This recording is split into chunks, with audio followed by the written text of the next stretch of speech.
kumb on tegelikum? Kas see, kellena meid teatakse või kelleks peame end ise? Kes on need kaks mina, kes ikka ja taas teineteiseni teed otsivad, elutulvil kohtumisi iseendaga?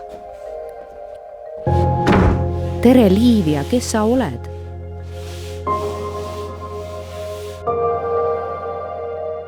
Muutumised, teisenemised, edasiminekud. Ühe inimese elu kui lugu mitmest kohati täiesti erinevana näivast tegelasest. Interpretatsioonid, emotsioonid, kunst. Liivia Leškinit teatakse ja tunnustatakse märgilise moekunstnikuna.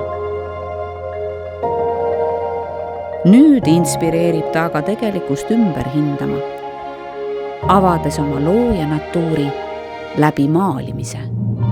This is so strange. I didn't think I have any story. I thought I'm just reflecting. When I started to paint now, this came and the inspiration was, I can say, nature. Suddenly happened that I'm not reflecting only. I have suddenly realized that I have started to tell stories.